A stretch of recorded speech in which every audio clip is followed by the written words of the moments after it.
Un poste que connaît bien Kader Kraichi, notre invité, celui de milieu défensif, milieu relayeur. Voilà les deux joueurs devant la défense, pour être plus clair. Messieurs, on va vous proposer les titulaires et les remplaçants, en vous précisant également qu'on a fait monter Morgan Sanson au poste de meneur dans notre évaluation. Rien ne vous empêche d'en parler quand même dans cette partie, parce qu'il a souvent joué à ce poste de 6-8, Morgan Sanson notamment en fin de saison. Regardez les titulaires avec évidemment Luis Gustavo.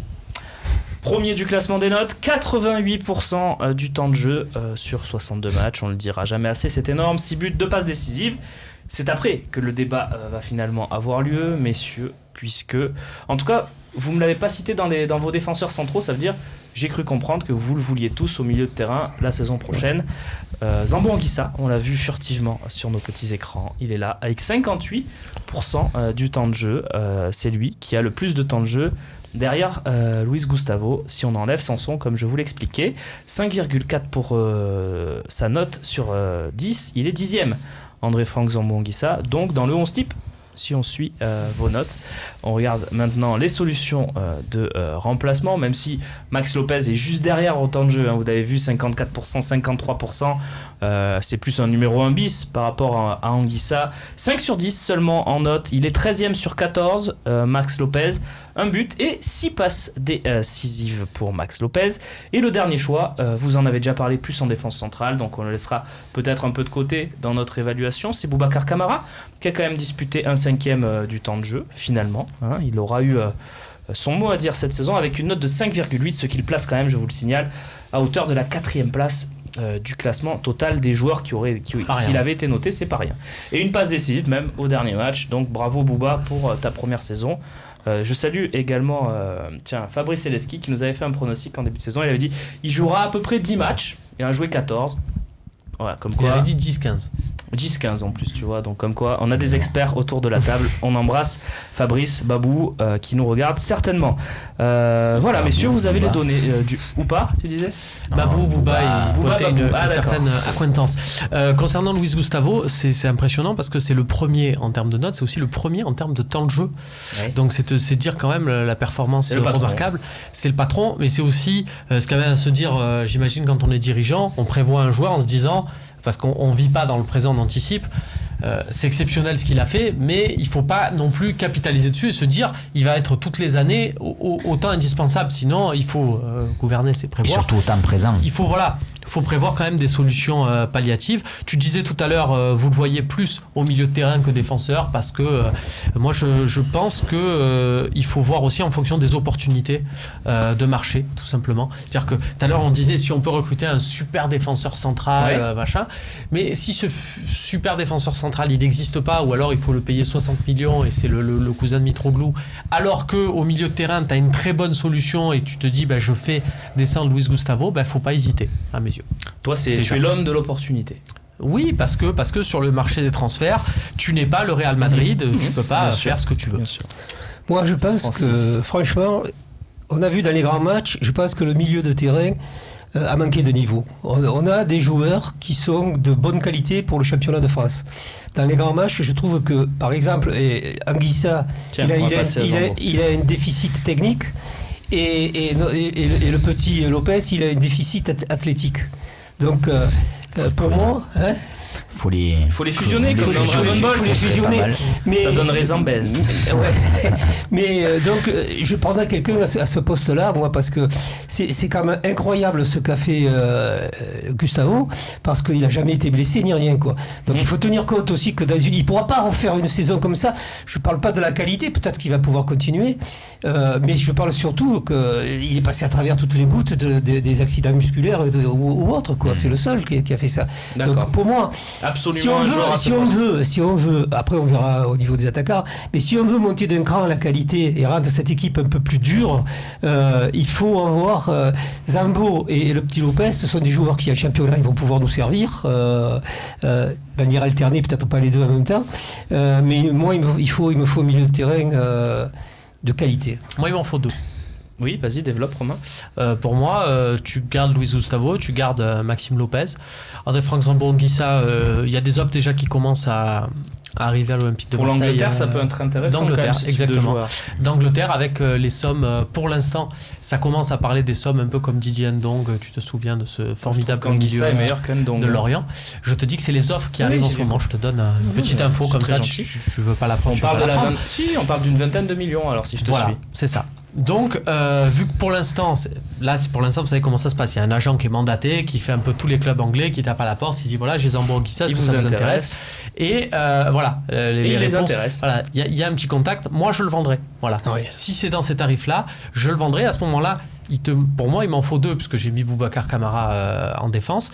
Sur les deux, je prends une opportunité de marché qui, pour moi, est Yohan Cabaye. Voilà, on en a déjà parlé. Un joueur en fin de contrat, voilà, mais qui a une expérience, qui est un homme de Rudy Garcia. Ça marche, il est titulaire. Si ça marche pas, c'est un homme de banc, il se tait.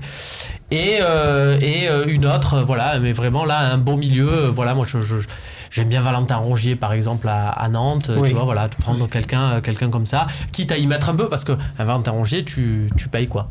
D'accord, très bien. Kader, qu'est-ce que tu ferais toi dans le milieu de terrain ? Tu les connais, hein ? Oui, je les connais. Max, J'ai joué avec eux, donc. Bien sûr. Non, je les connais, donc. Mais bien sûr, la valeur sûre, on le sait tous, c'est Gustavo. Ouais, je crois qu'il n'y a pas de débat sur. Après, derrière, voilà. Alors, quand on parle de déficit technique sur Zambo. C'est pas d'accord, toi. Je suis pas d'accord. C'est pas qu'il a un déficit. C'est-à-dire qu'il est dans un registre. Parfois, on se pose la question est-ce que c'est un relayeur qui est capable de se projeter vers l'avant et qui a un manque de lucidité dans les 30 derniers mètres, ou est-ce que c'est un milieu défensif, comme il a montré un peu. Bon, il y a cette erreur. Je vais un peu ouvrir la plaie par rapport au match de l'Atlético. Je l'avais trouvé intéressant. Où à partir du moment où il récupère le ballon et il donne à côté. Et où il a un qui gros reste volume. dans son registre et qui fait pas ce pourquoi il n'est pas fait. Quoi. Voilà. Et qu'à côté, il y a une complémentarité avec un joueur plus technique qui va prendre le jeu à son compte. Mais à partir du moment où je le trouve très très bon, c'est quand il récupère le ballon et qu'il va donner à côté et qu'il va faire tout un travail Tu le vendrais, toi ? Moi, je suis comme Je te Romain. sens pas convaincu de Kader sur le fait qu'il faut vendre Zambo. Tu le vois encore progresser ? Je pense qu'on lui cherche encore un poste. Est-ce que c'est un relayeur ? Est-ce que c'est un vrai milieu défensif ? Ou est-ce que c'est un relayeur ? Moi, c'est là. C'est s'il est milieu relayeur, il faut qu'il soit plus juste dans les 30 derniers mètres. S'il est milieu défensif, il faut qu'il reste que sur ça. Tu le vendrais ? Je t'embête avec ma question. Je sais pas. Après, ça se trouve, il reste encore. C'est à double tranchant. Il reste encore un an. Il progresse. Il va exploser. Alors ma question, Maxence, tu vendrais plus Zambo, Lopez ou Sanson ? Mais après, le problème, c'est que ta question. Oui, mais ça dépend des tarifs. On va dire à tarif équivalent, moi je te vendrais par exemple plus Lopez qu'Anguissa. Je sais que par exemple, Romain ne sera pas d'accord avec moi. Mais pour moi aujourd'hui, Lopez, je le vois pas. Venons-en à Max Lopez. Aller vraiment très très haut. Donc si j'ai une offre de 20 ou 25 millions d'euros sur Lopez, on parle d'une offre de 20 millions pour Anguissa. J'hésite pas. Zambo en Angleterre, pareil. Si tu as une offre aussi de 20 millions, je pense que ça peut être intéressant. Après peut-être qu'il est plus fait aussi pour le championnat anglais, hein, parce que pour moi c'est un joueur qui est capable de se projeter. On parle de Zambo là. Ouais. Franck, qui est un box to box. Ouais. Il est capable de se projeter. On l'a vu dépercer. Après, ce qui lui a juste manqué de temps en temps, c'est Si je le dis différemment, j'ai peur si on vend Zambo, on soit déçu. Parce que, déçu dans le sens où à un moment donné on se dise finalement lui on l'avait et qu'il explose. Et ça nous est déjà arrivé. Et ça nous est déjà arrivé alors que je peux me tromper, mais je le sens moins avec Lopez. Combien il lui reste de contrat ? Zambo, il a re-signé la saison dernière, il a prolongé son contrat, donc il a plusieurs années, au moins 3. Ouais, 3, ouais. Après, j'étais pas d'accord avec Romain quand il disait de redescendre Gustavo. Pour moi, Gustavo, je le laisse au moins l'année prochaine au milieu. Après, pourquoi pas dans le futur. Oui, avec quelques dépannages éventuellement. Mais... Voilà, mais je laisse quand même Lopez, Gustavo au milieu, il faut le laisser au milieu.